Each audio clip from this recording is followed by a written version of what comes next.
porque o nono dígito do seu CPF é o número 3 e o que representam os dois últimos dígitos do CPF.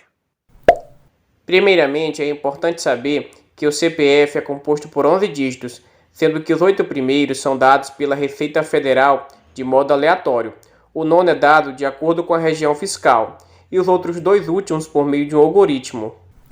A Receita Federal é dividida em 10 regiões fiscais para fins administrativos. O nono dígito do seu CPF corresponde à região fiscal do endereço informado no cadastramento inicial. É por isso que o nono dígito do seu CPF é o número 3. E essa região fiscal, ela engloba 3 estados brasileiros, que são o Maranhão, o Piauí e o Ceará. Agora sim, em relação aos dois últimos dígitos do CPF, que são chamados dígitos verificadores, eles são encontrados por meio de um algoritmo, ou seja, por meio de operações aplicadas aos 9 primeiros algarismos do CPF. Ou seja, quando a gente aplica essas operações aos 9 primeiros dígitos do CPF, nós encontramos então o 10º algarismo e o 11º algarismo do CPF. Faremos um exemplo aí a seguir para ver como é que é feito. Para a gente encontrar os dois últimos dígitos de um CPF, temos que fazer uma operação. Vamos tomar como exemplo este CPF aí. Nele temos os 9 primeiros dígitos e a operação que temos que fazer será primeiro a multiplicação. Teremos que multiplicar cada dígito por um peso. Pessoal, esse peso é pré-determinado, é uma regra, viu? Começa do 10 e vai até o 2, em ordem decrescente. Então, a gente faz a multiplicação de cada dígito por esses pesos e encontramos o resultado aqui abaixo. Ao encontrar este resultado, temos que fazer o somatório dele, ou seja, somar todos esses resultados. Ao somar, encontramos o número 90, neste caso aqui, neste exemplo. Claro que você pode encontrar outro resultado aí no seu CPF, se você fizer a conta, viu? Então, o próximo passo será dividir este número 90 por 11.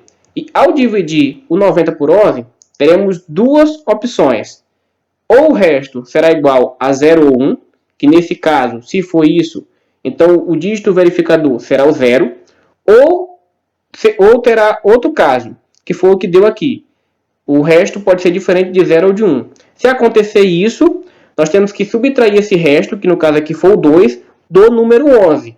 Então, 11 menos 2 igual a 9. Ao chegar no 9, este será o dígito verificador, ou seja, o 10º dígito do CPF. Agora, para a gente encontrar o último dígito verificador, nós faremos o mesmo passo que fizemos anteriormente.